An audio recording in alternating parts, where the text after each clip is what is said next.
जम्मू कश्मीर उच्च न्यायालय ने नडीमर्ग हत्याकांड मामले की फिर से सुनवाई की अनुमति दे दी है। इस मामले की सुनवाई 15 सितंबर को होगी। इस मामले को एक दशक पहले बंद कर दिया गया था। यह त्रासदी 2003 में शोपियां जिले में हुई थी। आतंकवादियों ने अल्पसंख्यक समुदाय के 24 लोगों की गोली मारकर निर्मम हत्या कर दी थी।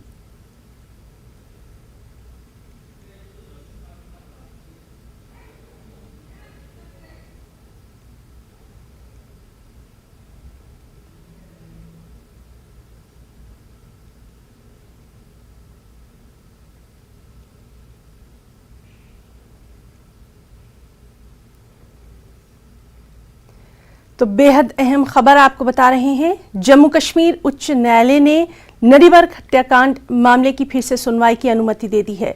इस मामले की सुनवाई 15 सितंबर को होगी।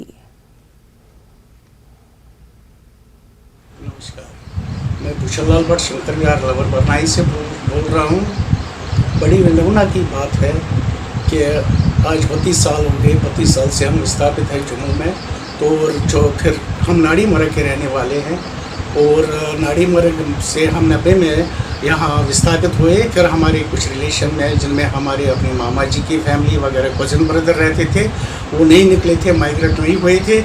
जब उनको बदकिस्मती से 23 मार्च 2003 को शाम को चंद दहशतगर्द आ गए, आर्मी वर्दी लगा के पहले उनका लूटपाट किया और बाद में उनको मारा पीटा घसीटा, फिर उनको गोलियों से भून दिया और कम से कम 25, जिसमें 2 सुमाल बच्चे किड्स भी है, जो छोटे छोटे बच्चे 3 साल 2 साल के थे, उनको भी मारा।